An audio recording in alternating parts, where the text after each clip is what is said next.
So in The War of the Worlds, we charted the great scientific advance of colour.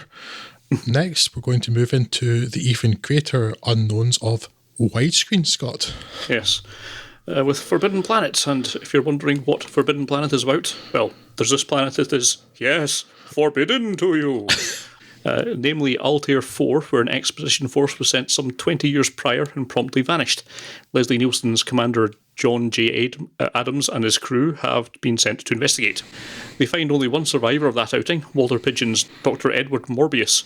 And I don't want to be all judgy here, but with that name, that voice, and that beard, there may just be something a little more sinister to his story. Just a guess. He tells them that some vague planetary force killed all of the crew one by one, leaving only Morbius, his wife, who later died of natural causes, and his young daughter, Anne Francis Alta, whom many of the crew take a liking to.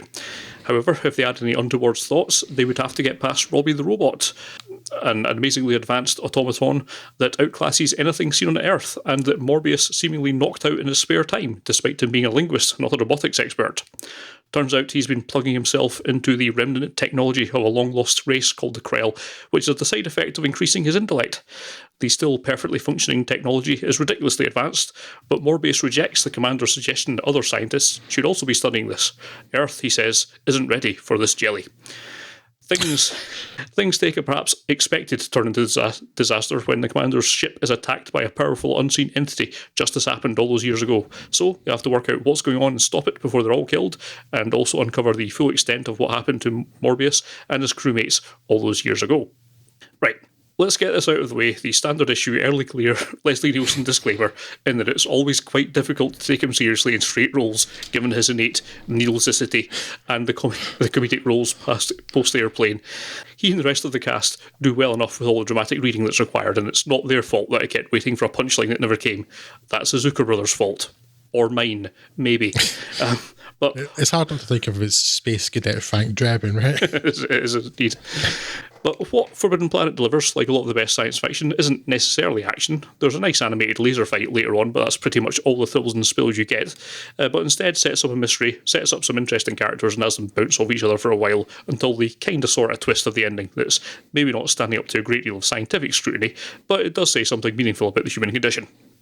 I'm not quite sure it qualifies for the same historical importance recommendation as most of the others we've spoken about, but for what it's worth, it's one of the most easily enjoyable and digestible courses on today's menu.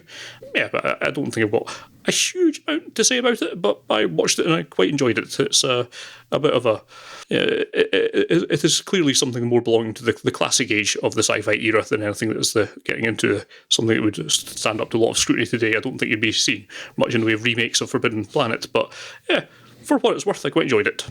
Yeah, again, this is another one of those ones that kind of got a really big reputation. There's a whole chain of comic books shops named after it. It's really well known. Robbie the Robot's particularly famous, but I'd never seen it, and I'm slightly considered watching it for the reasons we spoke about earlier. And it's fine. I honestly can't give it any more praise than that. But I did enjoy it. I thought it had some interesting ideas. Mm-hmm. It has the same sort of irritations that films of any genre really does have for me, which is Leslie Nielsen lands on this planet. He's spent about 32.5 minutes maybe with this woman, and suddenly she loves him, is going to leave the home. She's the only home she's known for 21 years, and is given herself body and soul to him. Yes. No. Just no. That's not how humans work. He's a dashing fella, but he's not that dashing. Yeah, it's like that's there for plot convenience. This has happened in a day and a half. Mm-hmm. No. I mean, even if it's slightly more generic, I'm suddenly seeing more humans, I would like to go with them and learn some more. Yeah. No, which is really weird, actually, because the film builds up but then never pays off at all. The idea that she's been told some really terrible things about humans. Yeah. Because when she starts talking to, I guess it's his exo, but the first person starts out, the one that starts kind of basically abusing her by kissing her. Yeah. When she's an absolute naive. But she says, "You are exceptional, aren't you?"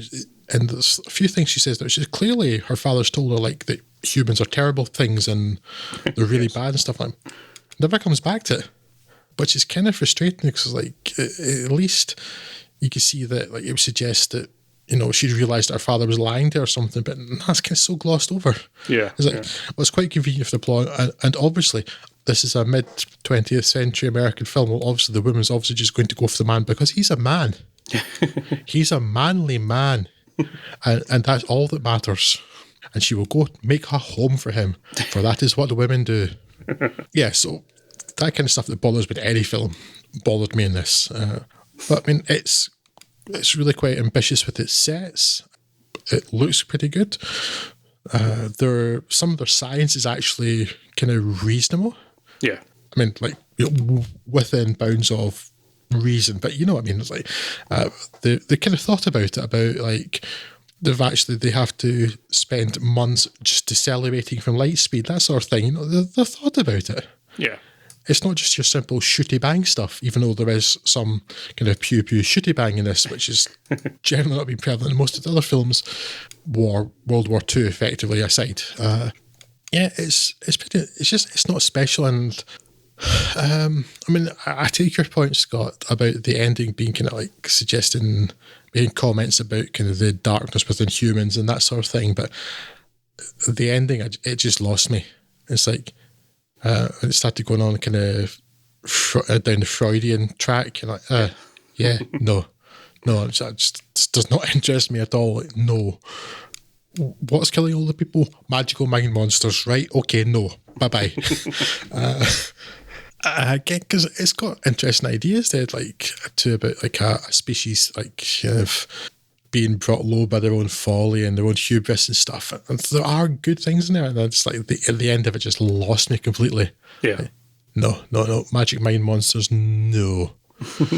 But yeah, it's pretty interesting. Again, I'm going to mention the poster. I hate the poster with a passion. I like the style of the poster. It's the content I don't like. Yeah. Because Robbie the Robot rescuing the maiden in distress, but she never was in distress and she wasn't rescued by it. It didn't happen. Why is this in the poster? But it's certainly one of the ones in this I would suggest watching. Although I had heard for years that this is like considered a sort of loose adaptation of The Tempest. And I watched this like, no. And if you squint really, really hard and maybe pour Vaseline in your eyes as well, then maybe it has similarities to Tempest, but not many. Yeah. Really not many.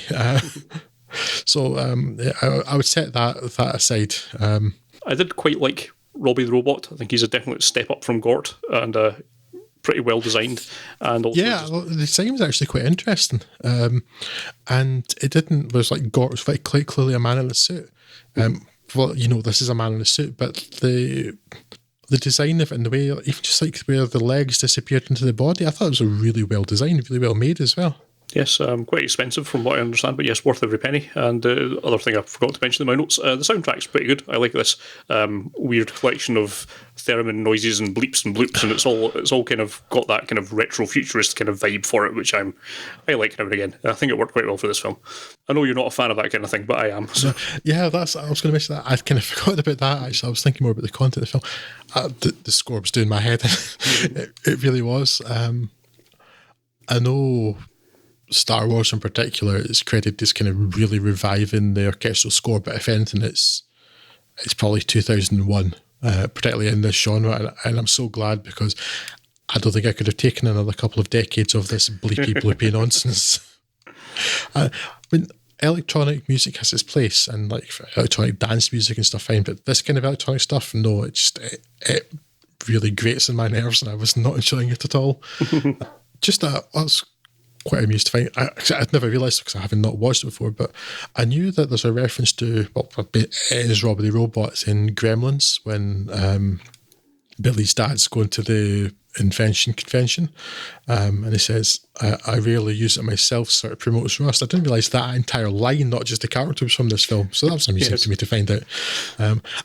It sounds like a reference to some sort of car maintenance product or something. That's what I assumed it was because of Gremlins, but no, that line's directly from the film as well as the robot itself, so that amused me. But yeah, it's probably like the earliest robot that I'm aware of in a film that like actually has personality. which meant Gort doesn't. Gort's, I like Gort, but Gort's not a character.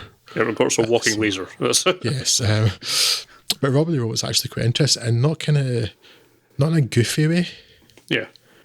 Which you might think, there's no doubt that Metal Mickey from that 1980s sitcom is based on Robbie the Robot. There's more than a little similarity there. Mm-hmm. But that's kind of a goofy character, whereas this isn't.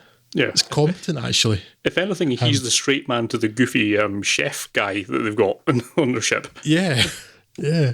There's even a wee touch of, I guess, sarcasm, certainly weariness that they give to the robot at times, and I quite appreciate that. The ones that made this, I mean, because the robot's a fairly new invention by then. When the original, that Czech story is the 20s, I think, isn't it? Where the word comes from. Mm-hmm. And the idea of automata existed before then. But still, it's not that common in film before then. And actually bring him in as a fully formed character, not just a machine. Yes. With a personality. It's almost the most well-developed character in the whole film. Yeah, at least his relationships with people are more believable than Leslie Nielsen's. Like, woman has seen man in uniform, woman falls for man. Like, it's a nice uniform, though. So